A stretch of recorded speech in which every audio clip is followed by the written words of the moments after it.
Okay, so hi Kshitiz, and Hi, Tejas. welcome to the channel. Thanks for lending out your time and being here.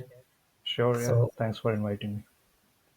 let's begin with a quick intro of yourself and like a brief background and like a short form of what your career ambitions are.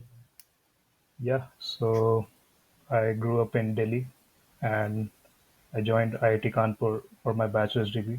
I joined electrical engineering because like I kind of applied maths, applied physics, and IIT Kanpur electrical was the best branch I could get at that time. So joined that. Uh, Initially, my ambitions were to work in the core electrical engineering sectors, but I wasn't sure like which particular specialization I would work in, whether it would be circuit design, device modeling, power engineering, control system, so on.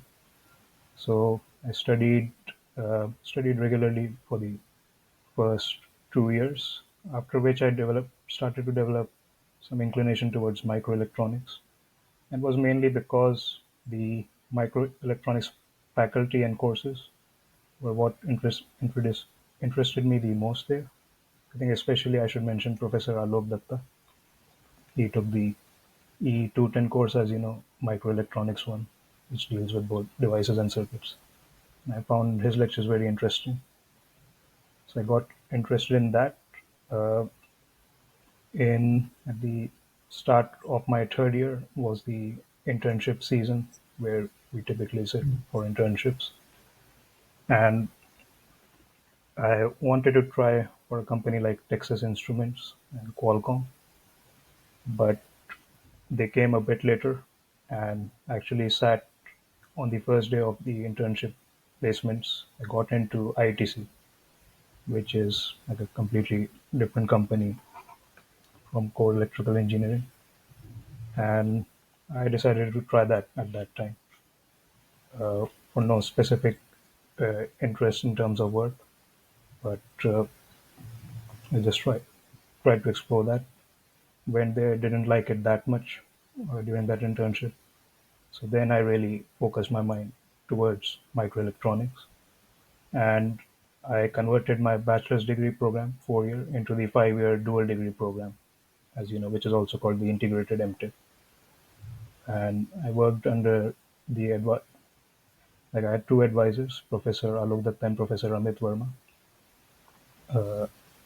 and they work mostly in semiconductor device modeling. So that's the topic I chose. And it was a pretty good experience, I must say. Like their advice was very constructive. I think the uh, whole M.Tech was pretty productive. I managed to publish one paper. The research felt good, and I just like found the research atmosphere, research culture very appealing. And at that time, I made up my mind to eventually go for a PhD. I had interest in both semiconductor device modeling, obviously, as I worked in that, but also from the few circuit courses I did, I really liked circuit design. And I decided to apply for a PhD in circuit design because I thought that was a bit easier for me as it involved lesser knowledge of theoretical physics or so on, or physics concepts, and most of it was just like you practice certain circuit topologies, apply logic, and so on. So it felt more appealing. And also, I must say, uh, there were more jobs in that sector compared to device modeling. So applied for a PhD, applied to few US universities, I think 8 or 9, and I got an interesting offer from UCLA, University of California, Los Angeles, from Professor Behzad Razavi, who, as most people in the circuit community know, for his great design textbooks. So accepted that offer. Yeah, eventually came to UCLA for the PhD degree. Now I'm in my third year, and it's going good thus far. So and that's been my academic journey, and I hope to continue on this path forward. Okay, that's great. A good intro. So, one thing, how are you liking LA or rather USA in general? Yeah, it's like quite a dramatic shift from what I experienced in Delhi and Kanpur, the two cities where I spent most of my time in India. Uh, in general, yeah, what I appreciate here, what anyone would appreciate is the cleanliness or the uh, better environment, better air quality, and so on. Uh, the Although what I do miss is the good Indian food, and the I can say Los Angeles is a pretty busy city. There are a lot of people, but most of the United States is sparsely populated, whereas India is the opposite. So you find people everywhere. It seems more livelier there. But and in terms of conveniences like buying groceries and so on, there's I don't see any difference between the two places. Although I will say for the university, I think the universities here seem more efficient in getting work done, and I think you can be able to focus most of your time on your work and not be involved in some administrative hurdles and Got so it. on. So that's a good thing I found here. And in terms of LA itself, the public transport system is not that good. So you mostly rely on, if you can afford a car, you buy a car, or otherwise just limit your uh, Do excursions you have a outside. car? No, not currently, but I sometimes rent a car for Okay, traveling to certain places. okay, Just use taxis and so on. right. But I And guess, yeah, those are most of the differences that I feel. okay, so what do you think that a PhD stipend is it like sufficient? Because some people they come with the mindset that they want to save and also send back money home. So is that Right. possible? So, yeah, actually, it's interesting. When I came here, my stipend was a certain level, which was decent enough. Like, I could afford the university housing. So, people apply for the university subsidized housing. And I think maybe half of them are able to get that, and half of them make their own arrangements. Is it like But luck basis or some other? yeah, it's a lottery system with certain like conditions or preferences for certain cases, seniority, some other criteria. Got it. But the rent in most cases would be like close to 60% or 50 to 60% of your stipend. So that's the major component. In terms of food, yeah, this is one other difference. Like you'll have to really cook food on your own, or just eat it outside at some place which is affordable. Uh, and there are not a lot of affordable Indian places close to campus. Hmm. So I learned to cook food before coming here, and I mostly cook food on my own. If you do that, the food costs can be minimized and not that much, and you'll have a certain amount of savings, which well, like you can save or can spend on luxuries and some other miscellaneous expenses. Now, your second part of your question was like, can you save enough to send back home for certain needs? I think if you plan and are dedicated enough, you could do that, especially considering that dollars translate very well into Indian rupees in terms of purchasing power. I think that is possible, but You have any round figure in mind, like 100, $200 per month or more than I that? think, yeah, you can manage that easily to send Okay, okay, more good. than 100, 200 a month. And like this was at the start, and like last year, I think there were some bargaining by the student bodies, stu- some student unions with the university administration, and there was a wage hike for like research assistants, teaching assistants, postdocs, and so on. Okay, So it's improved. The situation has improved now fiscally. okay, Yeah. got it. So, I mean, anyone who's watching this video, they would have one question lingering in their mind till now, which is how is it working with Dr. Razavi? And in general, how is the research atmosphere at his lab? And a typical, after that you can just maybe walk through a typical day in your life. Hmm. So yeah, overall, I say it has been a good experience for me working with Professor Razavi. Of course, he has a lot of experience, and most of the problems that students face typically are something he would have already encountered in his career. So his advice is prompt and like works pretty well. Uh, he is hands-on, I would say. So he gets involved in a lot of details in your projects. He'll ask good questions. We meet regularly. We meet twice a week. Once personally, once in a group meeting kind of setting. So we are always focused on our work. That's pretty helpful, and he is well versed in almost all areas of circuit design. So he works on clocking circuits, PLLs. He works on wire line circuits, which is my area of specialization. Serializers, deserializers, equalizers, clock and data recovery, those kind of circuits. He's also well versed in RF circuits, the wireless transceivers, and also analog to digital converters. So he pretty much covers all Hmm. areas. So that's exciting, and we have students working in all of these different areas. So overall, it's a good environment. You How big is the keep, group?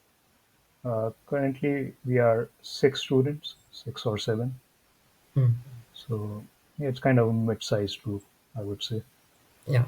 And the environment is good. It's stimulating in terms of circuit design. And as for my like day in my life, so yeah, it's mostly focused around work. So make my own breakfast. Typically go for a small run in the morning, just for an exercise. I go to work. I work 7 8 hours. Stay in the university 7 8 hours, and just relax in the evening. Like make dinner, relax, do some non-technical reading, or if there's like some deadline approaching, I'll work in the night as well. But yeah, nothing special. Weekends, maybe eat outside, get involved in some other sports, vi- visit some You places in don't work India. on the weekends? I work not as much as I work in the Okay. week, but I work, and yeah, like if there's some deadline or something important coming up, I'll work intensely on weekends Hmm. as well. But that's the general idea. Okay, got it. So, uh, there's another common doubt that in circuits particularly, Yeah. does a because I think your colleagues, they have some work experience right before they got into this PhD program. So does that help? Yeah. Or do you think that that would have been more beneficial for you? Yeah, I think it can be of help in terms of like you would have already worked on that area, you would know the basics of that, you would be aware of the literature, state of the art, and so on. And you Hmm. would probably be aware of the kind of ideas that are being pursued or ones that are most likely to succeed. And yeah, I did feel that when I came here with a dual degree, I hadn't done that many circuit design courses. I'd just Yeah. done maybe the basic course which covers op amps, feedback, and so on. But coming here, I had to do research as well as complete the requisite coursework in the first year itself. Hmm. So, like RF circuit design, wireline circuit design, PLLs, and so on, which I didn't have that much experience before. So I had to work extra hard in my first year to come to terms, and I think it took me nearly a year or a year and a half to get comfortable in my research area or to like be confident in terms of my understanding of the different concepts involved, the state of the art, what other people are doing. So I could say, yeah, if you have uh, experience like that, maybe even 1 or 2 years, that can be really helpful at the start. At the same time, my advisor, I was understanding during this time, so feel comfortable now, and like really don't regret anything like going Hmm. for some Got work it. experience before that, or not. Hmm. And how is the coursework at UCLA in terms of difficulty versus, let's say, IITK? I think like it might sound strange, but the competition in IITK is tougher than at UCLA, at least in circuit design or in electrical engineering, as I've seen in the graduate courses. But yeah, maybe it's just the difference between undergrad students and graduate students, Maybe, or yeah. difference in study culture. But the competition is tougher in IT Kanpur. But on the other hand, the course quality was better at UCLA, mainly because the professors here were more experienced, or I should say, the field of circuit design here was established much before that in IT Kanpur. So I think after I left IT Kanpur, maybe two or three new faculty joined, and now the Yeah, coursework is more well-rounded, more well-established, and is right. doing well. At my time, it was not that mature, I should say, or Hmm. diversified, but it was still pretty good. So Okay, the quality of courses here is pretty good. okay, Competition is lesser than at IIT Kanpur, and also okay. the grading system I think is a bit more lenient here overall. Got it. Okay. And so, how is it like in the PhD? The first year is fully coursework, and from second year, do you like choose your when do you have to choose your thesis topic, and how does it actually go on? Yeah, so here the rules are that if you come with a master's degree beforehand, so dual degree also counts as that. You have to do only four courses in for electrical engineering courses, and there are two extra courses like focusing on communication skills, so on. So those four courses can be done anytime before I think 2 years. So, but typically most people will do it in the first year itself. Hmm.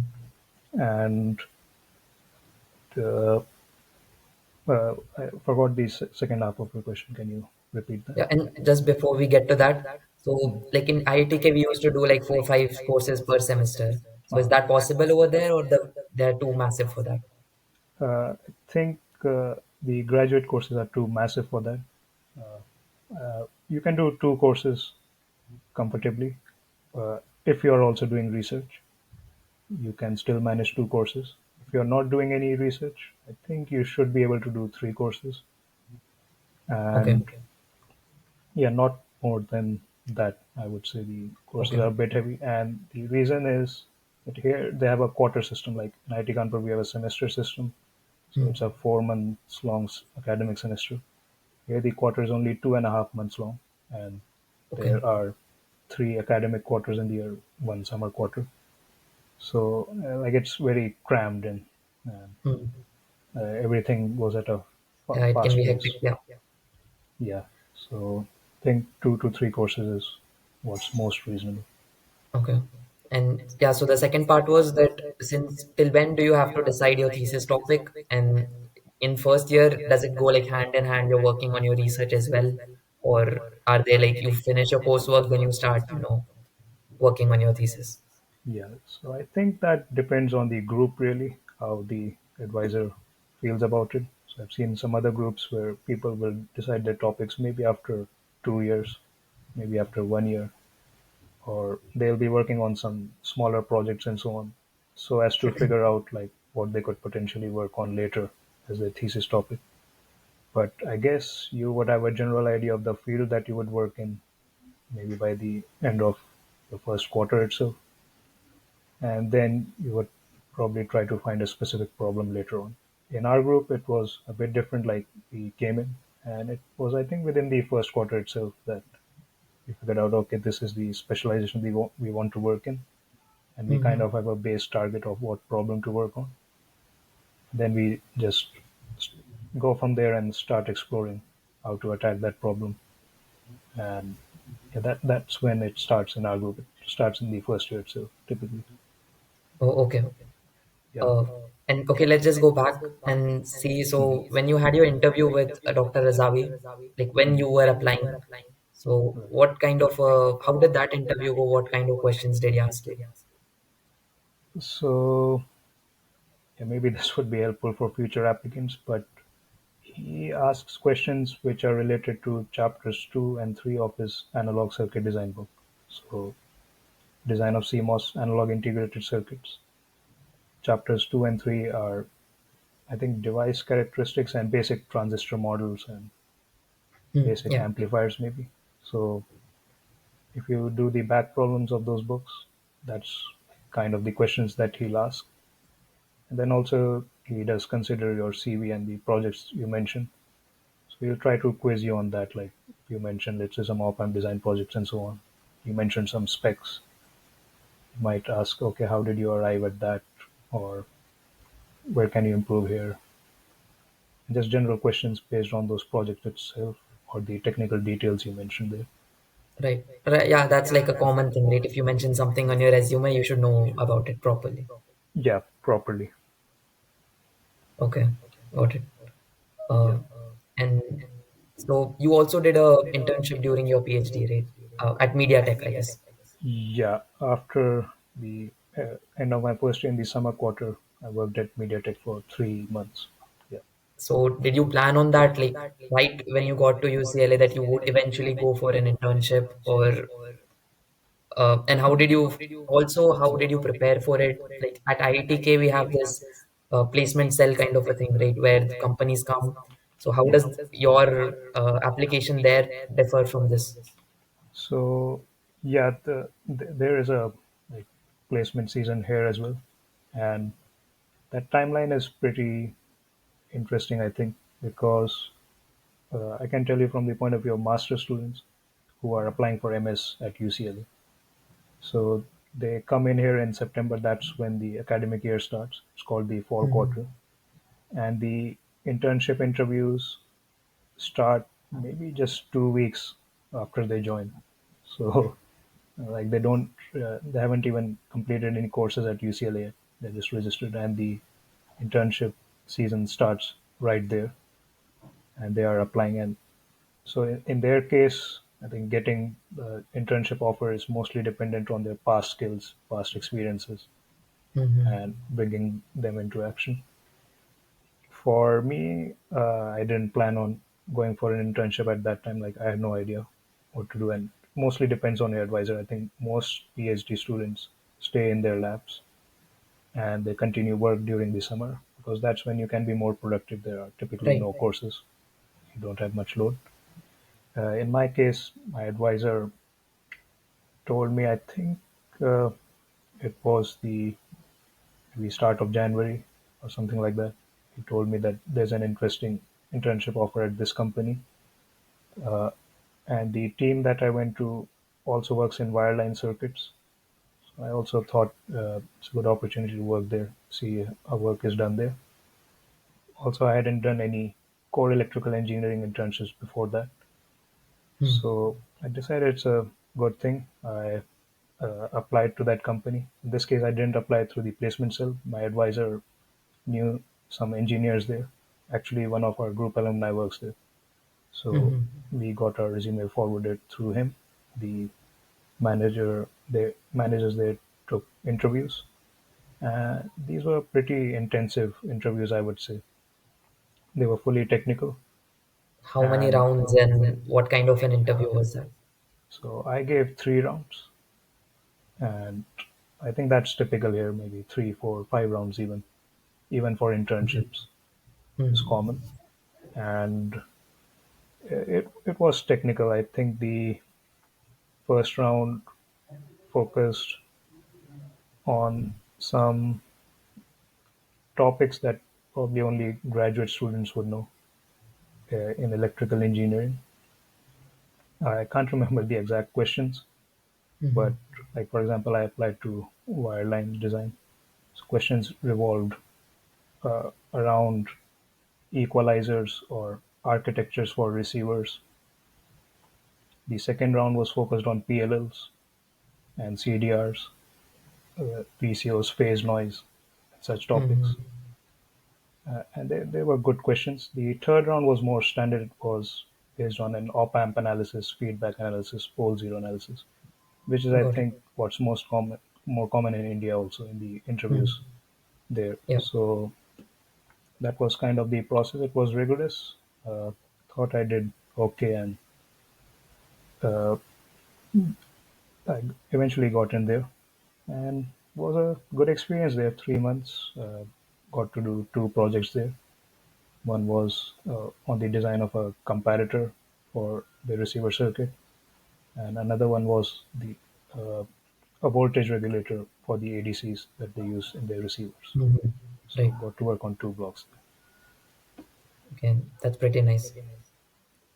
Yeah. And so with your interview there, so did you decide on your thesis topic before you decided on the internship? Because it was right after your first year.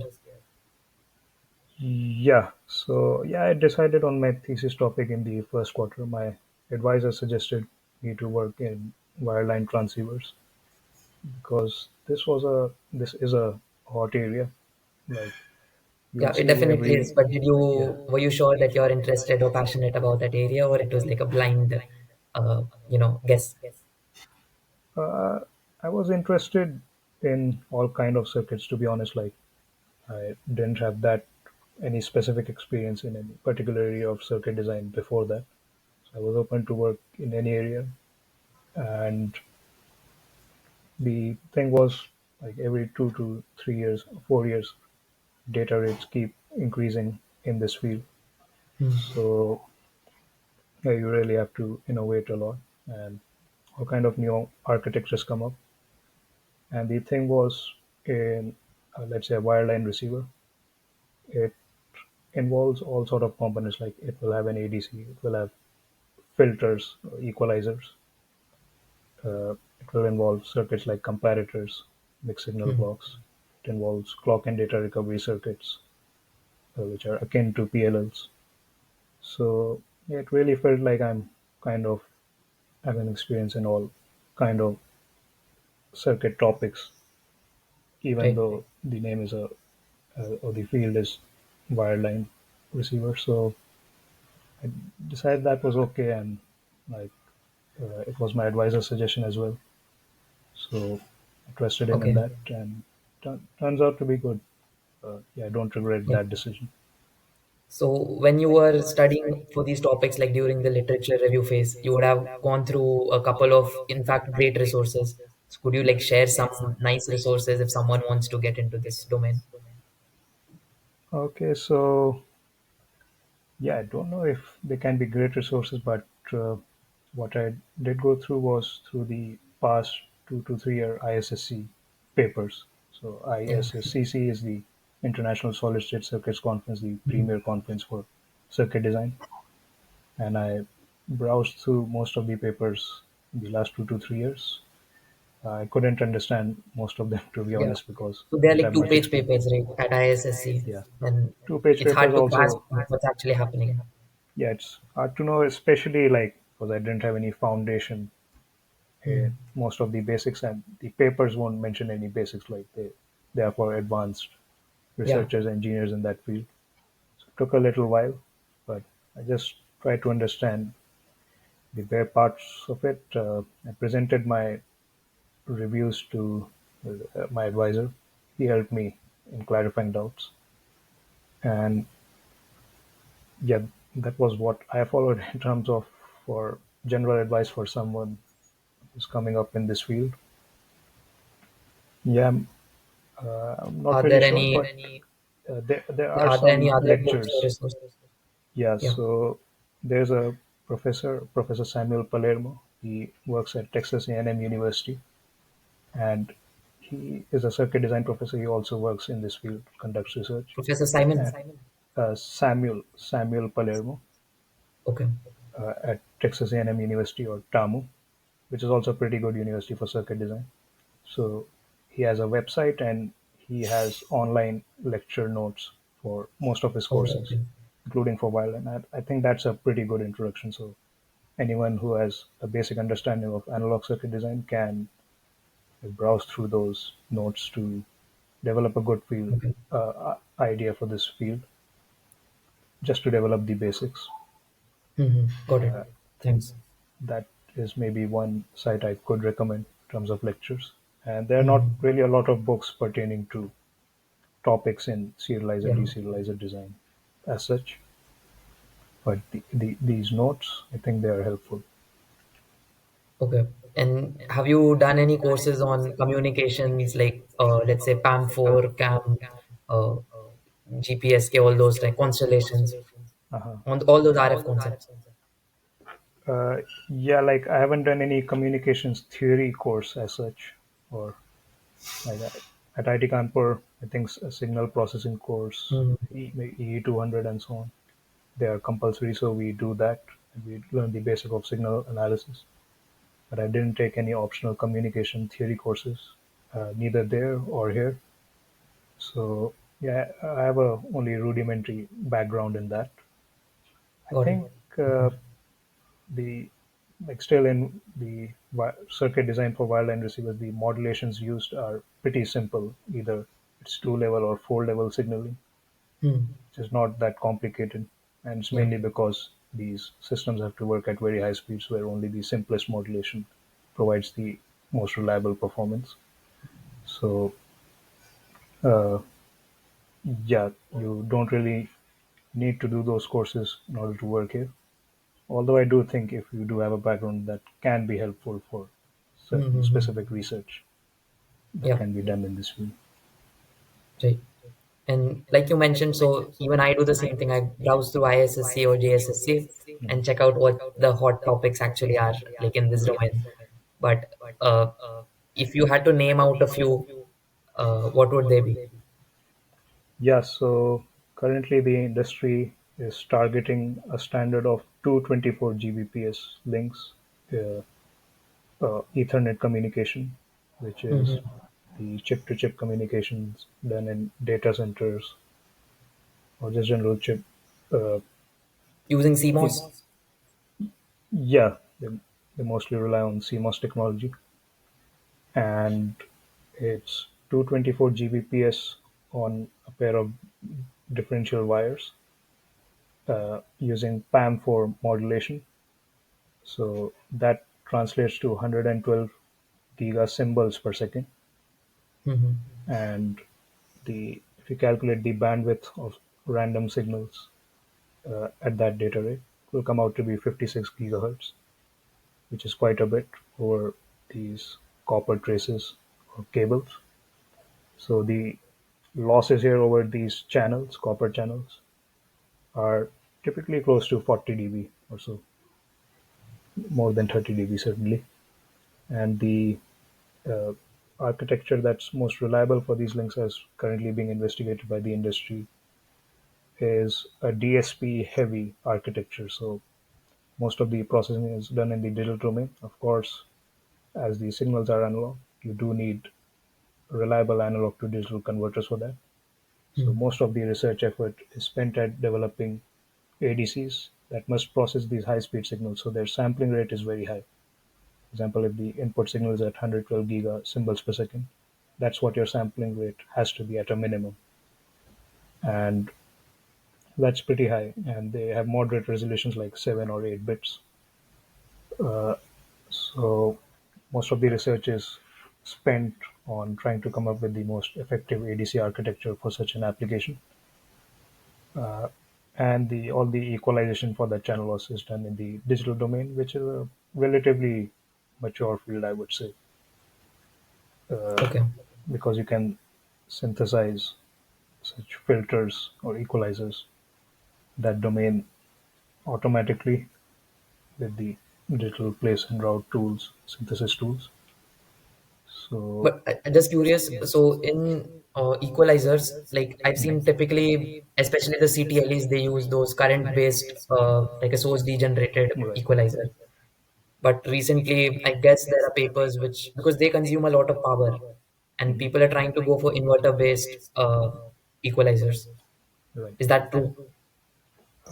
Yeah, they consume power, but if you look at of the overall system power, it's not really that high, like the contribution from, let's say, the CTLE itself.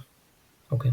So, and like, okay, let's think hypothetically here.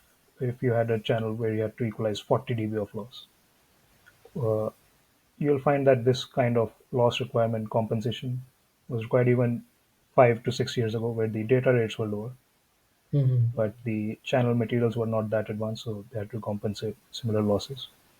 So what they would do, they would have one or two CTLE stages, so this continuous time equalizers, and they would have more than 10 taps, 10 tap uh, finite impulse response equalizers, also called feed forward equalizers. Mm-hmm. And there's another equalizer called decision feedback equalizer, which is a non-linear equalizer. They would have multiple taps of that, more than 5, 10, and so on. Mm-hmm. So they were actually more power hungry than the CTLE. And also you have to consider there's a clock recovery circuit involved the Okay. CDR that consumes a lot of power. Also, these systems are multi-lane, so one lane is running at Right. this data rate, but you'll have 4 to 8 of them uh, arranged close by.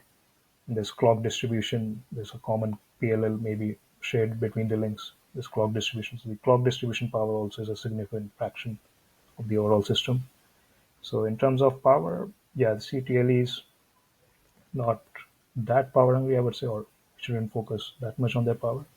But the inverter-based approach you mentioned uh, is coming up. Yeah, it's interesting, and the main reason for that is like all of these links are being designed in the latest FinFET nodes, 3 Right. Yeah. nanometer, 2 nanometer, so on.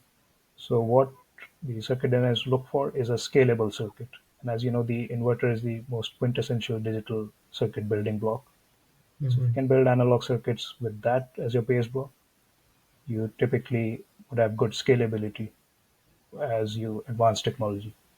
Whereas the continuous time CTLE that you typically know, which is current steering based, like that Yeah. has resistors as loads and so on, which do not scale that well with technology in terms of voltage headroom and so on.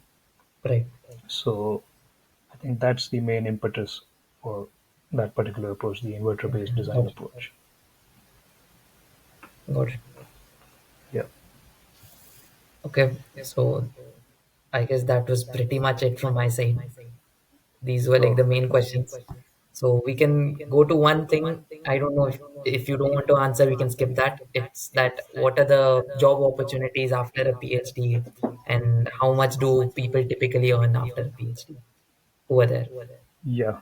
So circuit design, there are a lot of companies here, especially in California, where I'm based. So uh, in terms of the, let's say, average salary uh, for a PhD graduate, let's say, for example,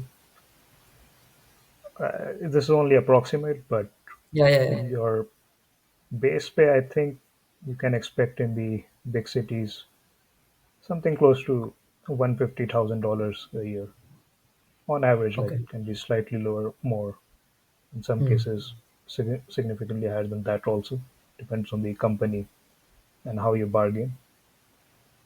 But that's the typical base pay, and on top of that, you'll have some bonuses and so on. But that's the figure you can expect. And And how does if you it want differ to, with a yeah, master's or a bachelor student? with a master's student, you I think it on average the salary would be maybe 10% lower in that figure. Just on average, like obviously there's a standard deviation Got it. there, and some will earn higher or lower than that. But on average, that's the case. And if you want to get a feel for how that translates to earning in India, so Hmm. you take 150K dollars, multiplied by the general factor, which is 80, 85 something, or rupee to dollars, Hmm. and you divide that by a factor of between 4 and 5,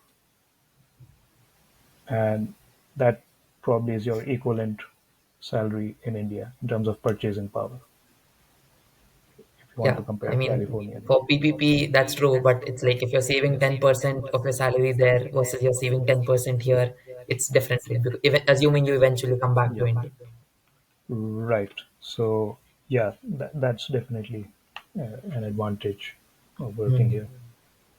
And yeah, there are a lot of opportunities. I mean, I think even in wireline circuits itself, There are probably more than 10 companies operating within California itself who are still actively hiring in spite of it being kind of a slower market these days. Hmm. They're still hiring. And you have, I think, at least three or four world class research labs: IBM, Bell Labs, Intel, Texas Instrument Labs in Dallas, so on. So, all in the country, I think it's a pretty good environment. And even in Europe, there are a few opportunities here. So, I think Right. there's a lot of opportunity here. Yeah, I believe even a lot are coming up in India. These companies are trying to expand their workforce in India. They're hiring Yeah. aggressively, and things Yeah, are moving now. it's true, and I think it's pretty successful. Like all of these circuit design companies that are headquartered in the US, but they do have facilities in India. Uh, in Bangalore, they have been there for quite a while, and they're Hmm. expanding. I think in Noida and Gurgaon, that area also, Yeah, and they do pretty good work. I believe. I've even seen a few ISSC papers coming from those offices, and yeah, it's an exciting time. We can only grow from here. We are still developing, and yeah, I hope to see some foundries in India as well soon. we all are hoping for that. Yeah, Uh, yeah. And yeah, so by the way, just one question. Does Professor Razavi like hire recruit students every year, or is it like nothing like that? Like some year he won't recruit, some year he will. yeah. It's there's no like surety about that, but he's actively looking out for students. So if he sees a good student or he judges them to be good, then I think And he'll hire them. Like there's no not much financial pressure, I think, or anything like that in terms of on a quota on the number of students. I like think from it. an observation point of view, have you seen like he hires students above a certain CPI, CGPA, or nothing like that? Think yeah. Uh, so there's one thing I should also tell about our group is that all of the students who join here have a master's degree. So it could be a dual degree or it could be a specialized Mhm. master's separately. So that's one criteria that he has. And yeah, in terms of GPA, I think either your bachelor's GPA or your master's GPA. If either of them is good, I think then from that point of view you're safe. I don't know how much weightage he gives to that. I've never talked Mhm. to him about it. But in terms of what I've seen of the applicants here, they either had a good bachelor's GPA or master's GPA. Good would be like 8, 8.59. How much? Yeah, so for a bachelor's degree from, let's say, the top Indian colleges, 8.5, I think, would be good enough. 9 would certainly be very good. And in masters, I think above 9, 9 out of 10 would Okay. be considered good. So, yeah, that's kind of the idea that I have from what I've seen here. But I also do think he looks at the other parts of your resume as well, your work experience Yeah, definitely. and so on. You mentioned that he takes generally master students, right? So that Yeah. probably has to do with that a typical PhD student graduates within 3 to 4 years. You mentioned, right? Yeah, that's one reason, and the main reason that he told me was he selects master students because they typically will be more decided with what they want to do in the future. Like after a bachelor's degree, maybe you don't have that certain of an idea of your future plans. But if you have Hmm. done a master's in that field and now are applying for a PhD, maybe you're more certain of what you want to do, and I guess, yeah. you'll probably be more committed to that work. So he ensures some safety on his side by enforcing Right. that criteria. And I think it is enforced, so you probably do need some sort of master's degree for Okay. getting into his group. And did you apply to European universities as well? I didn't apply because, I, like mostly, I thought was the language barrier there. So most of the European universities good in circuit design are either in Belgium or Switzerland, Germany, so on. Hmm. And so you would have to learn those German and other languages there. And probably I thought would find it difficult to adjust there. And also, like most of the industry is centered in US and that too in California specifically. Right. So I thought it best to just come here. Right. Okay. Yeah, Okay. like I So could that's pretty could good. apply even to Europe just for the experience, but you have to understand that the application fees is pretty hefty for most universities. So it Oh, I didn't comes know to that. be it comes to be about, let's say, on average nearly $100 for each university you apply to. So you have to be wise in which universities you are applying to, Right. and so And is the stipend like comparable in Europe and US? I don't know actually because Okay.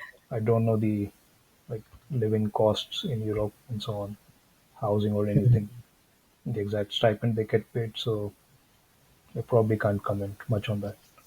Mm-hmm. And another question just popped up. So, do you have any plans of or interests in going for a semiconductor startup? Or did you see anyone among your colleagues or alumni there? Uh, I haven't seen most of my any of my alumni working on a chip design startup, but I've seen a few graduates from colleges like Stanford and Berkeley recently. They they have uh, yeah, they have founded some companies which are like mostly based on chips for AI because that's the biggest market these days. Mm. So yeah, me personally, I don't have any specific interest to join a startup right at the start itself. If well, of course, if some good opportunity pops up and I'm interested in the technical side of it as well, I could consider that. But no, I don't have any, let's say, burning desire to work in a Mm. startup, at least for now. Okay. In the future, I don't know. Maybe things change. Yeah, things will change. Might Yeah, change. Who knows? yeah, Okay. All right. Thanks, Kshitij, and thanks for offering all your advice and experience. yeah. Thanks, Tejas. Thanks for the interview.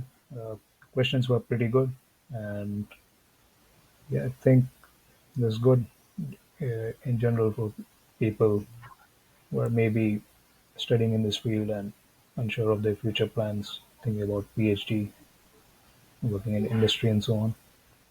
Hmm. Yeah. So, yeah, good initiative on your side. Yeah. Thanks. Thanks.